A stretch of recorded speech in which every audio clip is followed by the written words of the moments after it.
Hi, I'm Joel Richardson, and this is The Underground.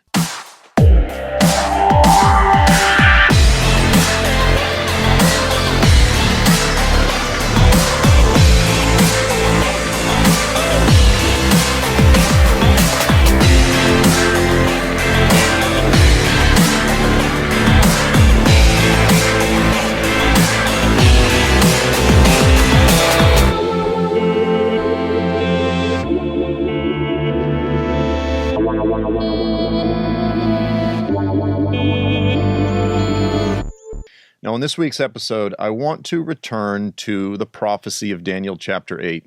Now, this is a prophecy that I've touched on, I've discussed in recent episodes. This is a chapter, a prophecy that I expect to continue to come back to over the next several months and years.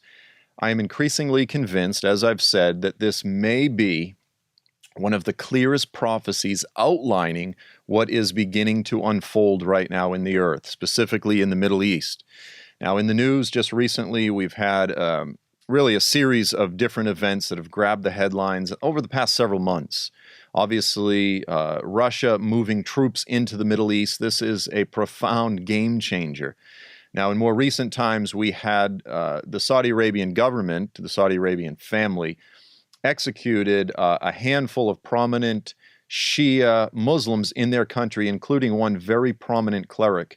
And this resulted, of course, in amazing protests, the Saudi embassy in Tehran actually being attacked by protesters. I think it was firebombed.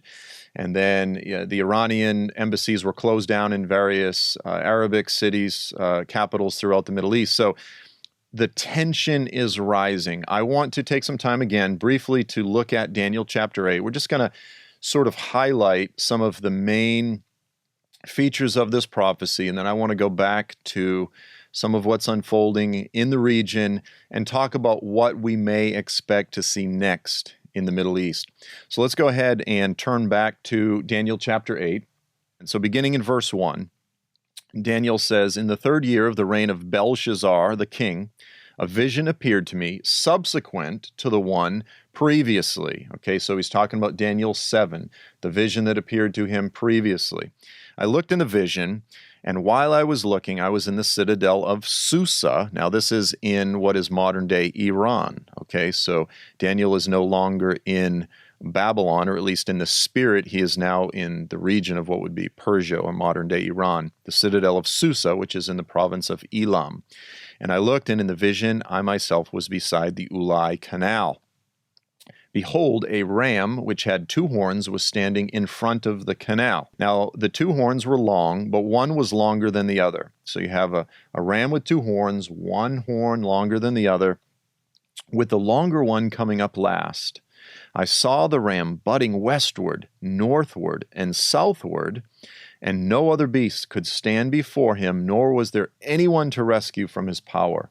But he did as he pleased, and he magnified himself." Then in verse 5, "While I was observing, behold, a male goat was coming from the west over the surface of the whole earth without touching the ground." So now we have the ram, now we have the goat. The goat had a conspicuous horn between his eyes. Some translations say a singular or a prominent horn. "He came up to the ram that had the two horns, which I had seen standing in front of the canal, and he rushed at him in mighty wrath." So there's this conflict between the ram and the goat. Verse 7, "I saw him come beside the ram, and he was enraged at the ram. He struck the ram. He shattered his two horns, and the ram had no strength to withstand him. So he hurled him to the ground. He trampled on him, and there was none to rescue from his power. Then the male goat became exceeding, he magnified himself exceedingly.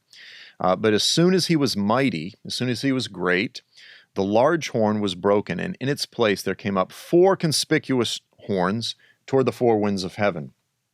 And verse 9, out of these four horns that come up out of the goat, one of them, verse 9, came forth a rather small horn. So out of one of these four horns comes forth a rather small horn, which grew exceedingly great toward the south, toward the east, and toward the beautiful land. Okay, so it comes up, it grows up, and it grows exceedingly great, specifically toward the south, toward the east, and toward the beautiful land. Now, the beautiful land most often is understood as referring to the Holy Land, the land of Israel, the promised land, the city that God has put his name on, Jerusalem. So then in verse 10 through 12, speaking of the little horn, it says, "It grew up to the host of heaven, and it caused some of the host and some of the stars to fall to the earth." So it grows up, it causes some of the stars to fall to the earth, and it trampled them. It even magnified itself to be equal with the commander of the host. It removed the regular sacrifice from him, and the place of his sanctuary was thrown down. On account of transgression, the host will be given over to the horn along with the regular sacrifice. The little horn, again, will fling truth to the ground, perform its will, and prosper. Arguably, the Antichrist and the scriptures say that he will perform his will and prosper. All that he does will prosper. For a very brief time, he will prosper. So, that is essentially the vision. That's the vision that Daniel was given. Now, the remainder of the chapter is the angel Gabriel comes and actually explains and interprets and gives us understanding concerning the vision. Now, if you turn to most Christian commentaries, if you read just about any book on this particular chapter, again, overwhelmingly, the interpretation will be that of the verses that we just looked at, that verses 3 through 8, which is the portion of the vision, which includes the ram, the goat, and then the 4 horns that come up out of the goat, virtually every commentary will say this is historical. This speaks of Alexander the Great. It speaks of the Medo-Persian invasion of the Middle East and then the response by Alexander the Great. It speaks of Alexander's death and then the 4 successors that came up after Alexander. And then what they'll say is that in verses 9 through 12, right in the middle of the vision, the portion about the little horn is where the vision shifts, and it suddenly is dealing with Antiochus Epiphanes in history, but ultimately it's speaking of the Antichrist. So most commentators break the vision up into a portion which is partially historical and then partially end time, partially eschatological, pertaining to the last days. So again, this is really the most widely held interpretation. There are a wide variety of different interpretations within that, but that general approach is how most understand the text. Now, as I have been repeatedly emphasizing, what I am increasingly convinced of is what I call the consistent futurist interpretation of the text. And what that means is that I understand the entire vision from verses 3 all the way through 12. All of it has, yes, historical foreshadows, that there are events in history that you can see that were fulfilled as sort of a type, a foreshadow.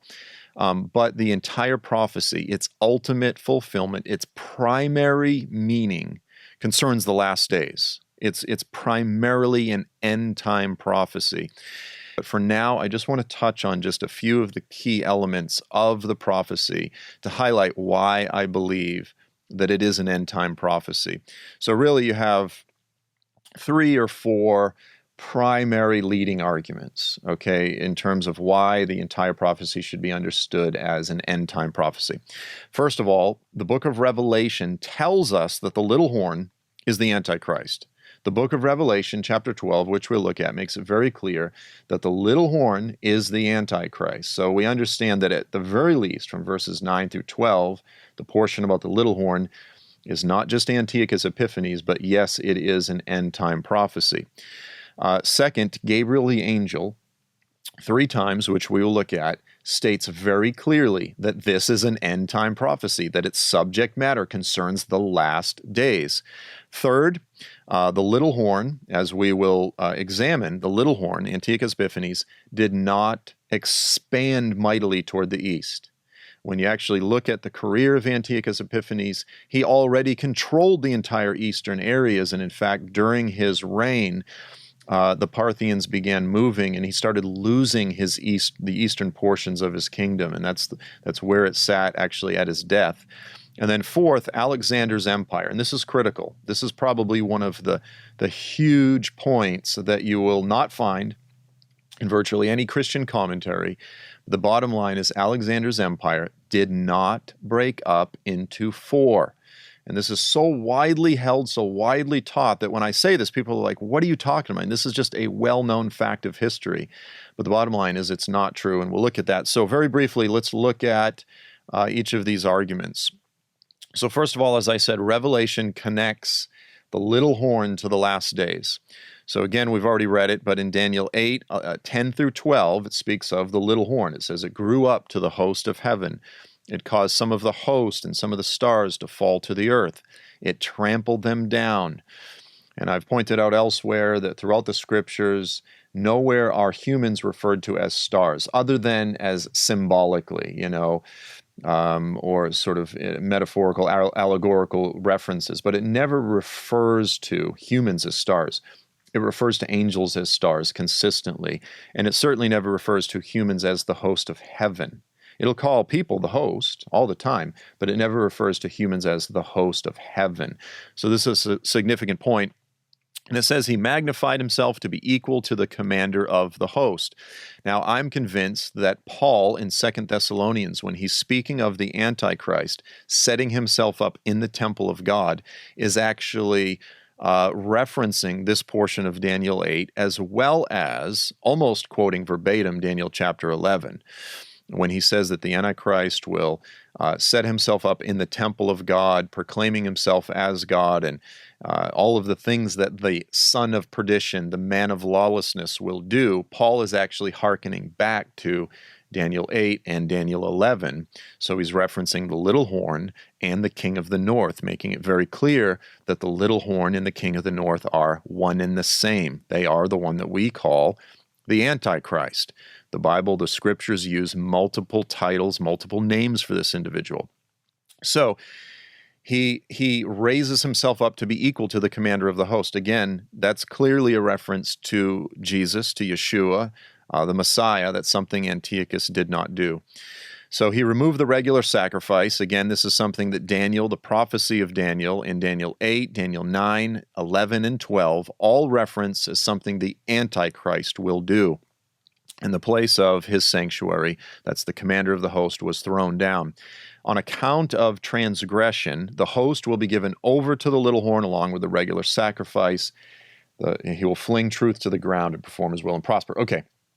So the little horn is going to cause the sanctuary of the commander of the host, in other words, the temple, the house of God, the house of the Messiah, my Father's house, as Jesus called it, that will be thrown down and the regular sacrifice will be abolished. Now, again, this is something that Jesus referenced as being yet future. Paul clearly spoke of it as the son of perdition setting himself up in the temple of God as something future from Paul's time, and that's not something that Titus ever did. That's not something in history that we can point to after Jesus and Paul and say that it's been fulfilled.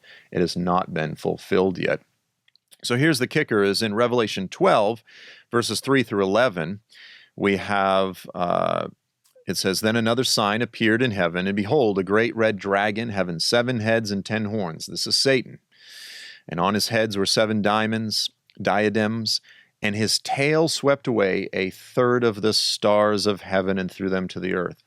So here in Revelation, the divine author of Revelation is revealing to John the Apostle that the events spoken of in Daniel 8, because this is a direct reference back to Daniel 8, is in fact an end-time event, because as we read further in the chapter, it clearly says that these are events that will take place in the last days, specifically in the final 3.5 years before the return of Jesus.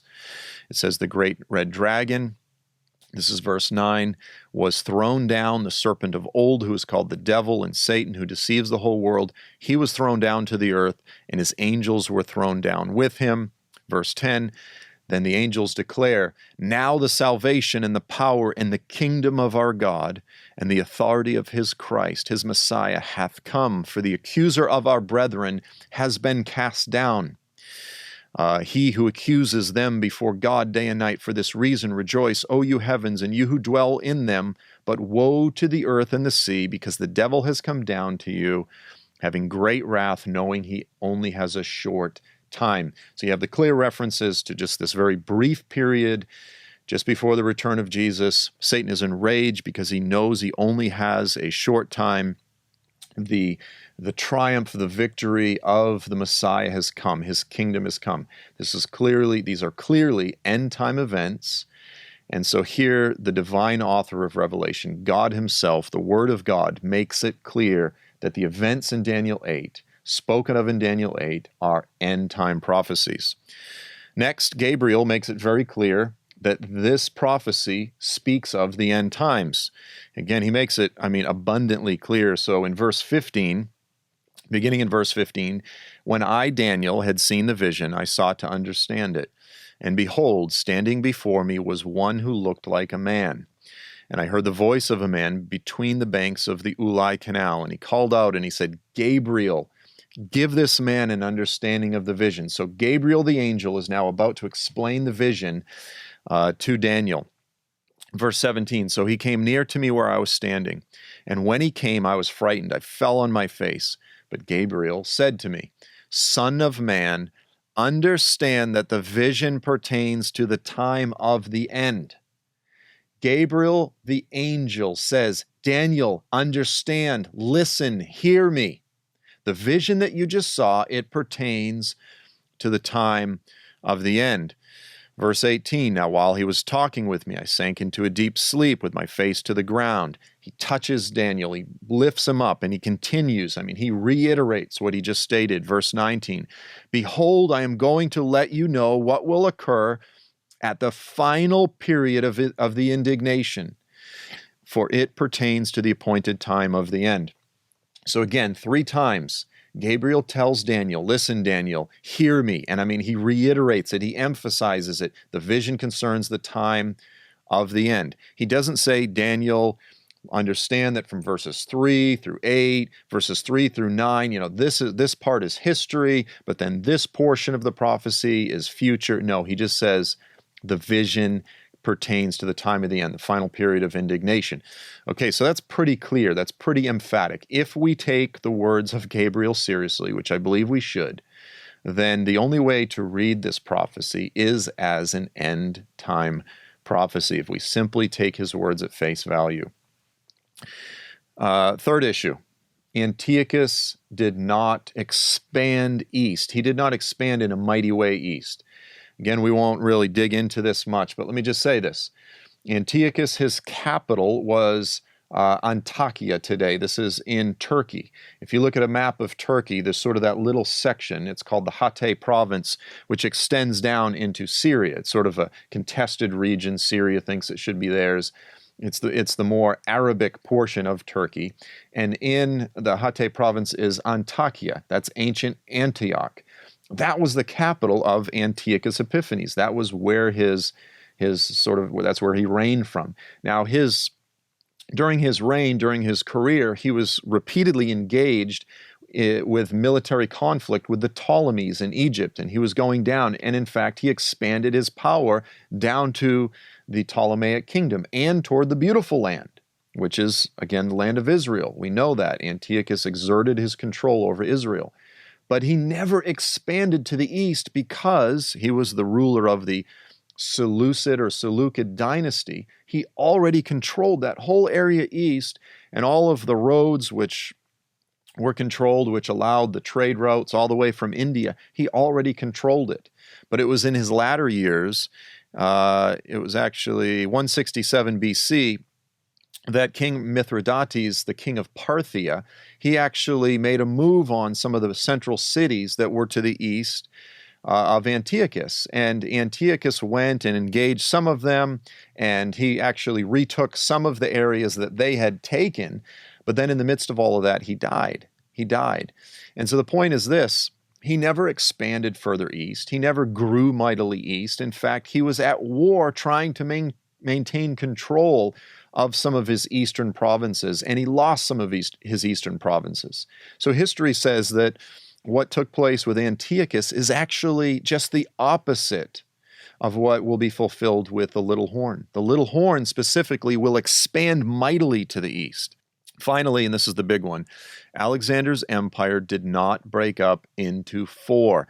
Now, again, as I've said, this is an idea that is repeated 1,000,000 times over in the commentaries, but the bottom line is when you actually carefully read the history of the Alexandrian Empire after he died, all of the events that unfolded, it's anything but simple. In fact, it was quite a mess, and you had a series of wars referred to as the Wars of the Diadochi. These things raged on for 30 to 50 years as all of these different successors were fighting for control of Alexander's empire, his dominion. Ultimately, these guys wanted to be the next Alexander. They were all fighting for his legacy. They wanted to be the one that sort of retook his throne and reclaimed control of the entire empire. No one ever was able to do that. It was largely fought between several, not just four, but several different successors. But ultimately, roughly 30 years after Alexander died, or between 25 to 30 years, it had really come down, not to four, but it had come down to five primary successors. And ultimately, the leader of the Seleucid dynasty finally conquered Antigonus. Antigonus was he was the one that came the closest to controlling the entire empire. But in his old age, in his 80s, he was finally defeated by the ruler of the Seleucid dynasty. Antigonus was defeated. And this is where some people try to say, well, this is where we finally had four. Again, this is 25, 30 years after Alexander died. But the fact of the matter is that Antigonus's son, Demetrius, took over another section of the kingdom. So you still had five.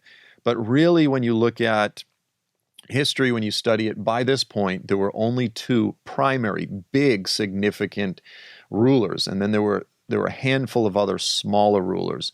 But there was never a time where you had four clear successors. History, the historical events of the breakup of Alexander's empire does not line up with the prophecy. And this is critical. When prophecy is fulfilled, it is fulfilled precisely. So we're going to take a brief break right here, and we'll be back right after this. For this week's program, we are offering the Understanding the Times Prophecy DVD bundle.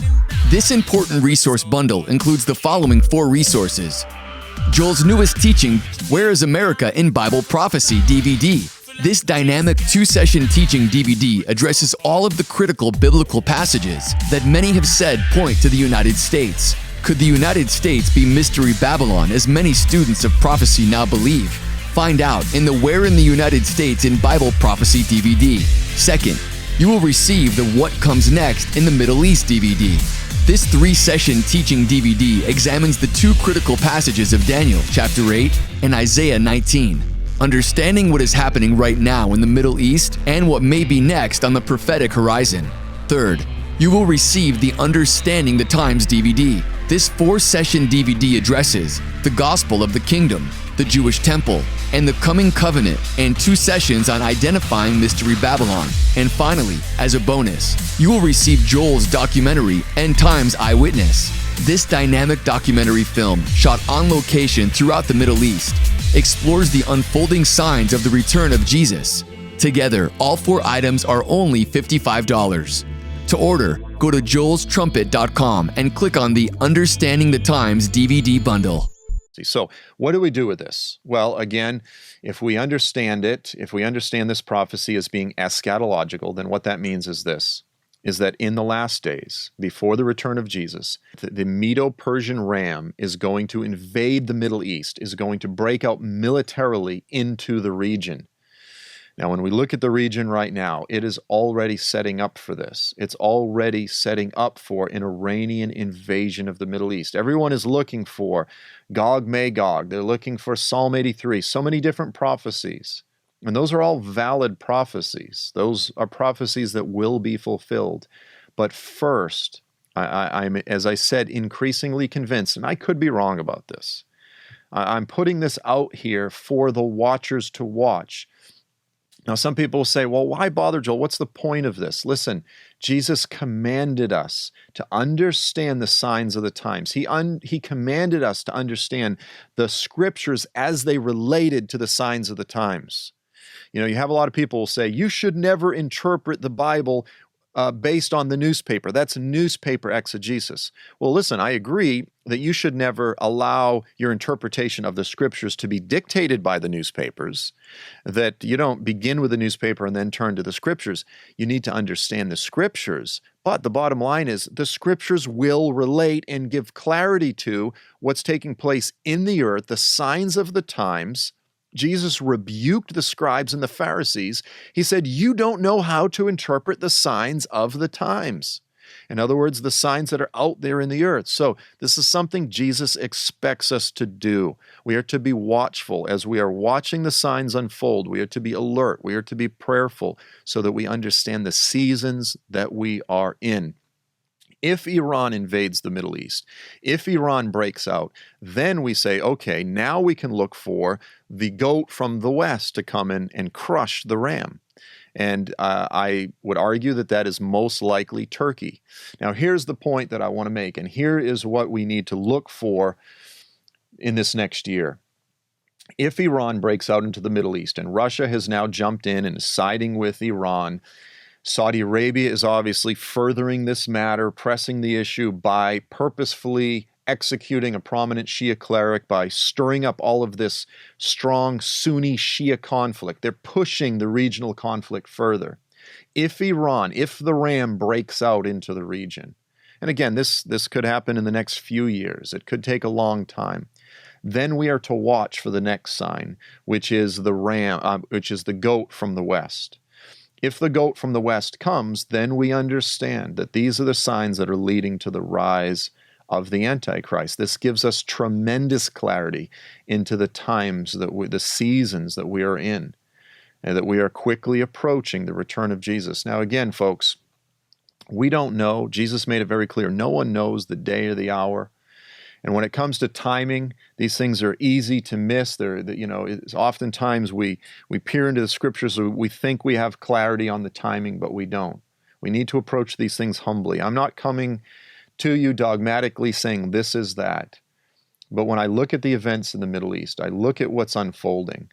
I look at this increasing conflict, this polarization between the Sunnis and the Shia. I see Russia having stepped into the Middle East. I believe that this prophecy could potentially be very close to being fulfilled. If it is fulfilled, it will affect everyone. If Iran engages in a full-blown regional Middle Eastern war, this will affect the whole world. This will affect your pocketbook. This will affect the global economy. Oil, all of these things. If our allies, Saudi Arabia, go to war, this is going to impact the whole world. We need to be paying attention to these things. We need to be watching and praying. Well, listen, folks, I think this is about all the time that we have for this week. I actually want to return to this prophecy and deal with it a bit more and really plunge into some of the current events and how they are directly relating to this prophecy. But for now, let us be watchful. Let us be prayerful. I want to thank you again for being with us. I look forward to seeing you next week. I'm Joel Richardson, and this is The Underground.